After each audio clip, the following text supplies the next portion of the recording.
एक बार सभी लोग शांत बैठ जाएंगे। जो लोग सो रहे हैं, मुझे कुछ लोग दिख रहे थे उतनी देर से कि सुस्त हैं, तो थोड़ा मन को तीव्र करते हुए इस कार्यक्रम को, जो वेद का मार्ग बताने का इतने दिन से कार्यक्रम चल रहा है कि वेद क्या है, उस विषय पर चर्चा चल रही थी। उसमें आज का विषय जो है वो शिक्षा है, तो इसके बारे में चर्चा करेंगे। उससे पहले आइए हम सभी लोग एक बार परम पिता परमात्मा से बुद्धि की कामना करते हैं। क्यों जी, बुद्धि की कामना किस मंत्र में की गई है पता है आप लोगों को? बोलिए कोई लोग। हाँ जी, चारों वेदों में एक महामंत्र कहलाया है, जिसका देवता है सावित्री, सूर्य। कौन सा मंत्र है जी? जिसका ऋषि है विश्वामित्र। कौन सा मंत्र है? याद होना चाहिए, प्रत्येक आर्य व्यक्ति को याद होना चाहिए। कौन सा मंत्र है जी? गायत्री मंत्र। जिसका छंद है गायत्री, जिसके गाने से व्यक्ति तर जावे, वो गायत्री। तो आइए गायत्री मंत्र से उस परम पिता परमात्मा से बुद्धि की कामना करते हैं। कार्यक्रम की चर्चा आगे बढ़ाएंगे तत्पश्चात। ओम भूर्भुवः स्वः तत्सवितुर्वरेण्यं भर्गो देवस्य धीमहि धियो यो नः प्रचोदयात्। धियो यो नः प्रचोदयात्। देखिए, इस मंत्र में बुद्धि की कामना की गई है और विषय शिक्षा का चल रहा है, तो इस मंत्र का उच्चारण क्यों जरूरी था जी? कहते हैं शिक्षा किससे बढ़ती है? बुद्धि किससे बढ़ती है जी? शिक्षा से। और बुद्धि मानव जीवन में सबसे विशेष पदार्थ, सबसे विशेष वस्तु होती है। क्या जी? बुद्धि। और ये जो शिक्षा का कार्य चलता है, ये केवल बुद्धि के लिए चलता है, ताकि बुद्धि बढ़े और बुद्धिमान व्यक्ति ही राष्ट्र अथवा समाज की उन्नति कर सकता है। इसीलिए तो शिक्षा चलती है। तो शिक्षा से क्या बढ़ता है जी? बोलिए। शिक्षा से क्या बढ़ता है? बुद्धि। और बुद्धि सबसे श्रेष्ठ पदार्थ है। कहते हैं जिसके पास बुद्धि है वो संसार का कोई भी पदार्थ प्राप्त कर सकता है। ऐसा ही है जी? हाँ जी। इसलिए बुद्धि बच्चों की बढ़ाना चाहिए, और बढ़ेगी किससे? शिक्षा से। अब विचार ये करना है, अभी स्वामी जी बता रहे थे कि प्रथम गुरु कौन होता है जी? बोलिए। प्रथम गुरु कौन होता है जी? हाँ जी, माता। दूसरा गुरु पिता, और तीसरा गुरु आचार्य, माने अध्यापक। आज की भाषा में समझिए। हाँ, ये तीन गुरु होते हैं। कहते हैं विद्यार्थी की शिक्षा कब शुरू होती है? प्रश्न मेरा खड़ा होता है, कब शुरू होती है? कोई बताएगा आप लोगों में से? शिक्षा कब शुरू होती है? हाँ जी, बोलिए। बहुत अच्छा जवाब। 6 वर्ष के बाद। विचार करने वाली बात है। सबसे ज्यादा ये विचार करने वाली है माताओं की बात, उन बहनों की, कि इन्होंने कितनी उन्नति की है। पहला गुरु कौन है जी? माता। हाँ जी। और जब तक किसी बच्चे का गुरु स्वयं शिक्षित नहीं होगा, स्वयं ट्रेंड नहीं होगा, तब तक वो बच्चा को उत्तम शिक्षा नहीं दे सकता। और प्रथम गुरु है माता। और अभी ये बता रहे थे कि शिक्षा 6 वर्ष से शुरू होती है, लेकिन मैं मानता हूँ शिक्षा जब संतानों उत्पत्ति का विचार मन में आता है माता पिता के, तब उस बच्चे की शिक्षा शुरू होती है। अगर इसको जानना चाहते हो तो संस्कार विधि है। मैं बार बार निवेदन कर रहा हूँ, माताओं को तो पढ़ना ही चाहिए, और जो माताएं नहीं पढ़ सकती हैं वो अपनी पुत्रियों से पढ़वाएं, बेटियों से पढ़वाएं जो पढ़ सकती हैं, और उनको सुने बैठकर, उन पर चर्चा करें। इतने विशेष ग्रंथ हैं। संस्कार विधि, उसका अगर वैज्ञानिक महत्व समझना चाहते हो तो संस्कार चंद्रिका भी पढ़िए, बड़ा विशेष ग्रंथ है। तो मैं निवेदन कर रहा था, प्रथम गुरु कौन है जी? मुझे लग रहा है आप लोग सुन नहीं रहे हैं ध्यान से। ये माताओं के लिए, इनको छोड़ो, आज मैं सिर्फ माताओं के लिए बात करूंगा और किसी के लिए नहीं। माताएं बताएंगी प्रथम गुरु कौन होता है जी। दो लोगों की आवाज आई, बोलिए। देखिए चर्चा चल रही है और चर्चा में जब तक हम आपसे जुड़ेंगे नहीं तो कोई लाभ होने वाला नहीं है। मैं बोलता रहूंगा, आप इस कान से सुनेंगी और इस कान से सुनकर बाहर कर देंगी, मेरा बोलना व्यर्थ हो जाएगा। हाँ जी, तो जुड़िए, हाँ ना में जवाब देते जाइए, तो मुझे भी लगेगा कि मैं यहाँ जो बक रहा हूँ वो आपके समझ में। बकने का मतलब बोलना, बक माने, बाक माने बाणी, तो बकने का मतलब बोलना। जो मैं बोल रहा हूँ वो आपके समझ में आ रहा है, इसलिए हाँ ना में जवाब देते जाएंगे।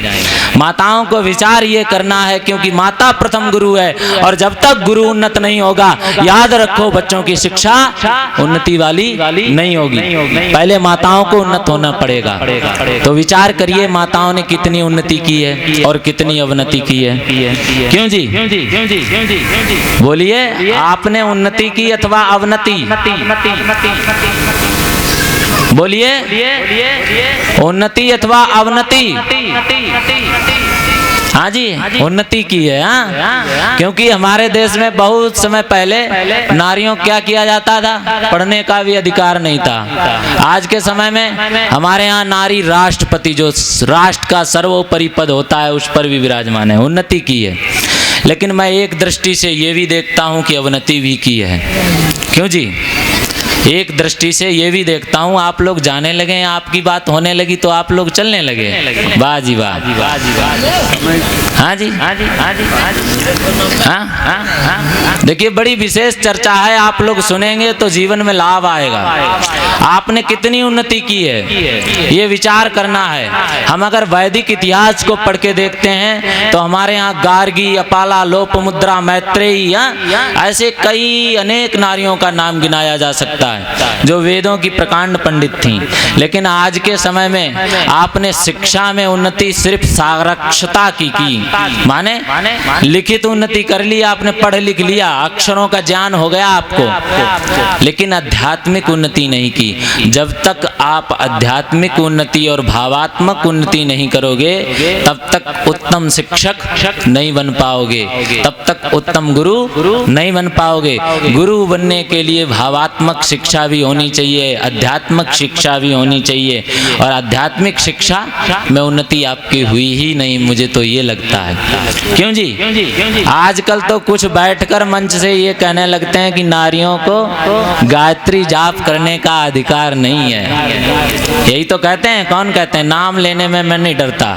अनुरुद्धाचार्य भी कहते हैं, धीरेन्द्र कृष्ण शास्त्री भी कहते हैं। मैं उनको चुनौती देता हूँ इस बात की कि वो मेरे से बात करें और ये प्रमाण दें कि कौन से वेद में लिखा है कि स्त्री को गायत्री करने का अधिकार नहीं है। प्रमाण दें, अन्यथा मैं प्रमाण ऐसा दूंगा कि वेदों में हर एक मंत्र के ऋषि होते हैं, जैसे गायत्री मंत्र के ऋषि अभी मैंने आपको बताए थे। कौन है? भूल गए? विश्वामित्र। कौन ऋषि हैं? विश्वामित्र। ऐसे ही हर एक मंत्र के ऋषि होते हैं, और कुछ वेदों में ऐसे भी मंत्र हैं जिनकी ऋषिकाएं हैं। कौन है जी? बोलिए। ऋषिकाएं। ऋषिकाएं मतलब महिलाएं। हाँ जी, हमारे यहाँ ऐसी महिलाएं हुई हैं, गार्गी का इतिहास पढ़ के देखिए आप। कहते हैं याज्ञवल्क्य बैठे हुए हैं सभा में, और कोई उनके सामने विद्वान बोलने की हिम्मत नहीं कर रहा है। याज्ञवल्क्य बोले कि मैं ही समाज का सबसे बड़ा बड़ा विद्वान समझता हूँ अपने आप को, इसलिए गाय ले चलो गुरुकुलों के बच्चों से कहा। लेकिन तभी उस सभा में बैठी हुई एक महिला खड़ी हो जाती है और कहती है रुक जाओ आचार्य, अभी निर्णय नहीं हुआ है, अभी निर्णय नहीं हुआ कि कौन सबसे बड़ा विद्वान है। अब ये निर्णय कोई लेने वाला नहीं है, तो ये निर्णय इस सभा में मैं लूंगी कि आप विद्वान हैं अथवा नहीं है। तो सोचिए, हमारे यहाँ विचार करने की बात हम लोगों को ये है, जो हमारे यहाँ स्त्रियां निर्णायक माने निर्णय लेने की योग्यता रखती थी, उनको ये कुछ धूर्त आज के समय में तथाकथित ब्राह्मण जो अपने आप को कहते कि हम ब्राह्मण हैं, वो कह रहे हैं कि गायत्री का जाप नहीं, क्योंकि यज्ञोपवीत पहनने का अधिकार नहीं है। मैं उनसे ये भी पूछता हूँ कौन से शास्त्र में लिखा है यज्ञोपवीत करने का अधिकार माताओं का नहीं है। तो विचार माताओं आपको ये करना है कि आपने कितनी उन्नति की है। हाँ जी, आप तभी तो अच्छी शिक्षक बन पाओगी। देखिए हमारे यहाँ कहते हैं कि माता का ही बच्चे पर प्रभाव सबसे अधिक पड़ता है। आपने इतिहास पढ़ा है, जीजाबाई एक माता हुई है, किसी ने पढ़ा है? कौन है? जितने भी महापुरुष हैं उनकी माताओं का नाम आज भी अमर है। भगत सिंह के साथ में विद्यावती, हाँ, महाराणा प्रताप के साथ में जयवंता। क्या हुआ जी? क्या हुआ? तो मैं निवेदन कर रहा था, महाराणा प्रताप के साथ में किसका नाम जुड़ा है जी? जयवंता का। ऐसे ही एक हमारे यहाँ महापुरुष हुए हैं वीर शिवाजी, उनकी माता का नाम था जीजाबाई। ऐसे माताओं का इतिहास जुड़ा है। और क्यों जुड़ा है? क्योंकि कहते हैं माता निर्माता भवति। और इसको दूसरे अर्थ में भी आप लोग समझ सकते हैं, माता वही है जो निर्माण करती है। अन्य जननी हो सकती हैं लेकिन माताएं नहीं हो सकती। माता वही है जो बच्चे का निर्माण करती है, केवल शरीर का नहीं, केवल शरीर का नहीं। महर्षि सुश्रुत क्या कहते हैं माताओं के बारे में? हमारे यहाँ लोगों ने कह दिया कि माता का नीचा स्थान होता है पुरुष से पहले, तो अब लोग कहने लगे माता का पुरुष के बराबर का स्थान होता है। लेकिन हमारे यहाँ वैदिक पद्धति में माताओं का माने स्त्रियों का ऊंचा स्थान बताया पुरुषों से। कैसे? यत्र नार्यस्तु पूज्यन्ते तत्र रमन्ते देवता। सुना है जी? कहा जहां नारियों की पूजा होती है वहां देवता निवास करते हैं। तो नारियों का ऊंचा स्थान बताया।